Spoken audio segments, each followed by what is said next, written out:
gente bonita, muito boa tarde. Nós estamos continuando aqui, certo? Estamos já além da metade da Bíblia, não é verdade? Vamos falar hoje sobre Ezequiel e Daniel, dois profetas que viveram num período triste de Israel e de Judá, né, onde eles estavam exilados, né? Foram deportados para Babilônia. Muito bem, esses dois, eles exerceram o seu ministério exatamente ali, na Babilônia, no exílio, ok? Ezequiel era sacerdote e profeta, né? E ele foi levado cativo pelas forças de Nabucodonosor, estava exercendo o ministério ali na Babilônia. Daniel, da tribo de Judá, ele foi levado cativo enquanto era muito jovem. Ele e mais 3 companheiros, 3 jovens como ele, e serviram na corte do rei da Babilônia. Alcançaram ali posições bem importantes. O Daniel chegou a ser governador de toda a província da Babilônia, né? A gente se lembra de José, que foi governador também, de Moisés, enfim, que foi príncipe, e assim é. Eu queria ler com vocês e anotar aí nas suas Bíblias, eu peço que vocês anotem, uma visão do profeta Ezequiel. E depois a gente fala de Daniel, ok? Essa visão de Ezequiel está nos capítulos 34 a 37 do seu livro. O profeta fala de Israel, da nação, né, do povo de Israel, como se fosse um rebanho de ovelhas. Ovelhas diferentes entre si, porém, todas elas sob o comando de um bom pastor. Então ele faz uma alegoria, não é? Dizendo que a nação de Israel era como ovelhas. Então ele escreve assim, eu vou ler para vocês. Então vamos lá, o que ele fala? Ele fala assim: eu mesmo procurei minhas ovelhas e as encontrei, né? Fazendo o papel de pastor. Serei como o pastor que busca o rebanho espalhado. Encontrarei e as livrarei. Eu as alimentarei. Eu, o bom pastor, alimentarei as minhas ovelhas. Darei a elas bons pastos, e elas se deitarão em lugares agradáveis. Lembra o Salmo 23, né? Senhor é meu pastor e nada me faltará. Deitar-me faz em verdes pastos. Lembra? Muito bem, ele continua: eu cuidarei delas, procurarei as perdidas e as trarei de volta. Enfaixarei as ovelhas feridas e fortalecerei as fracas. Destruirei a ovelha gorda e poderosa. E ele continua, né, dizendo: julgarei entre um animal e outro do rebanho e separarei as ovelhas dos bodes. Julgarei entre as ovelhas gordas e as ovelhas magras. Salvarei o meu rebanho. Porei sobre as ovelhas um pastor. E quem era esse pastor? Meu servo Davi. Aí uma referência direta às promessas que havia feito para o próprio Davi, de que o reino dele não teria fim, não é? Um reino eterno. Então Deus aqui fala: porei sobre as ovelhas um pastor, o meu servo Davi. Uma referência a Davi e ao mesmo tempo uma referência ao Senhor Jesus Cristo, ao Messias que haveria de vir. Ele as alimentará e será o seu pastor, e eu serei o seu Deus. E o meu servo Davi será príncipe no meio do meu povo. No capítulo 37, 24 e 28, ele diz o seguinte: o meu servo Davi, na verdade ele está se referindo ao Messias, o meu servo Davi será o seu rei, e eles terão um só pastor. Viverão na terra que eu dei a Jacó. Eles, seus filhos e seus netos, olha os netinhos aqui, eles, seus filhos e seus netos viverão ali para sempre. E meu servo Davi será seu príncipe para sempre. Sim, eu habitarei no meio deles. Serei o seu Deus e eles serão o meu povo. Muito bem, essas são promessas que se cumpriram com a vinda do Cristo de Deus.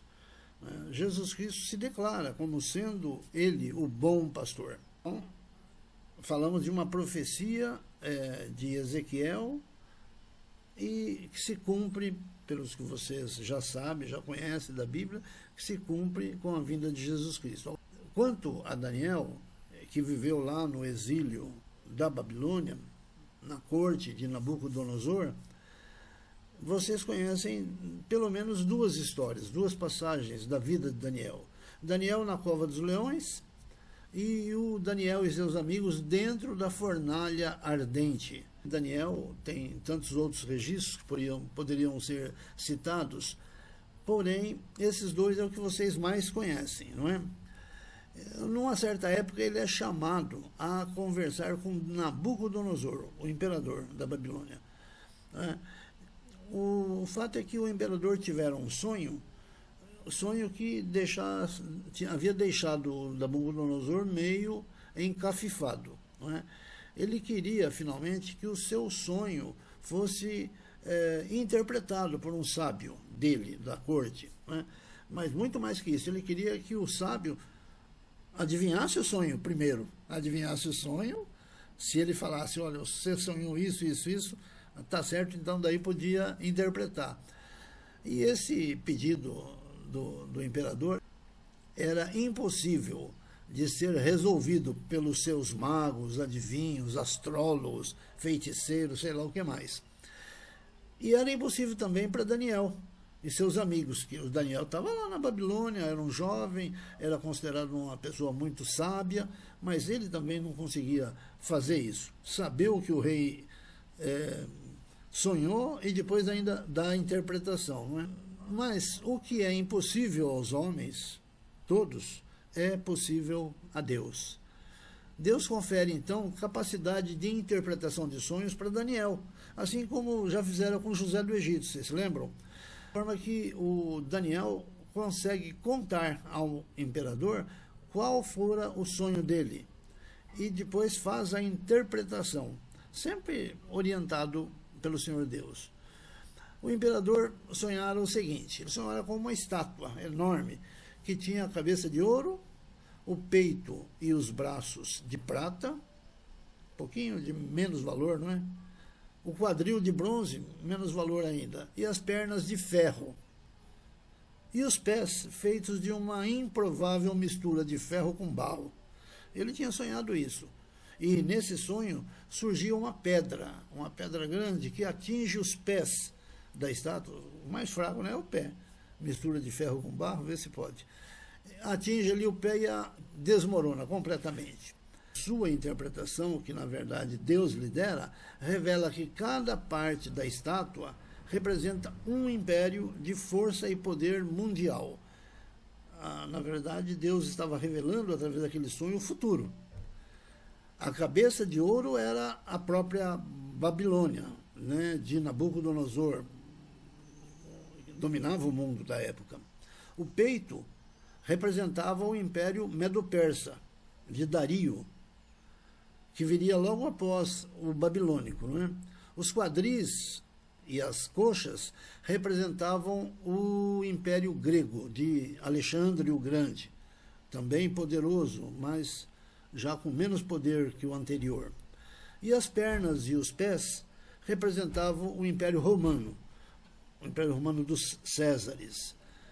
Bom, eu convido vocês para que vocês leiam o capítulo 2 do livro de Daniel. Vocês vão gostar muito. Aí fala sobre toda a interpretação feita por ele sobre o sonho do Nabucodonosor.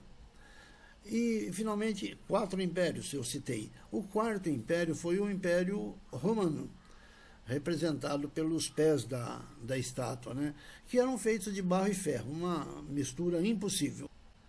Daniel profetiza sobre esse 4º império, sobre os pés da estátua, da seguinte forma, vou ler aqui. Enquanto esses reis do 4º império estiverem no poder, o Deus dos céus estabelecerá um reino que jamais será destruído ou conquistado.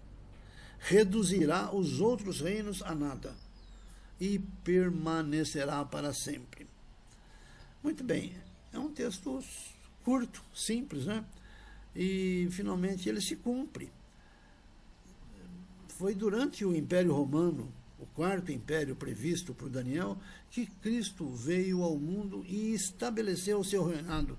Seu reinado começou aí, né? Conforme Lucas fala no capítulo 10, no capítulo 11, no capítulo 17, o reino de Deus foi implantado com a vinda de Jesus Cristo. Saibam, portanto, que o reino de Deus já chegou. Nós já vivemos no reino de Deus, mas ainda não chegou em sua plenitude.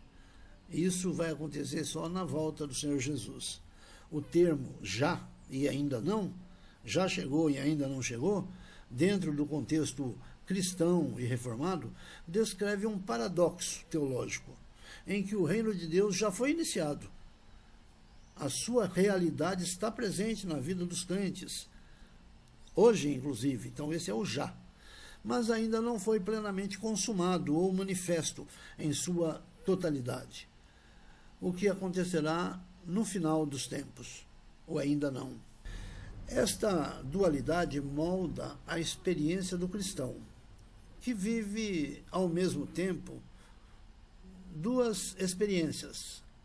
Vive com a graça já recebida e com a esperança futura. Vive com a vitória sobre o pecado e a luta contra a sua influência.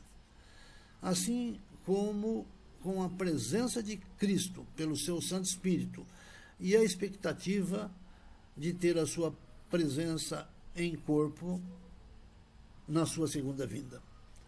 Gente, é isso por hoje, tá bom? Espero que vocês tenham gostado. Tchau, tchau.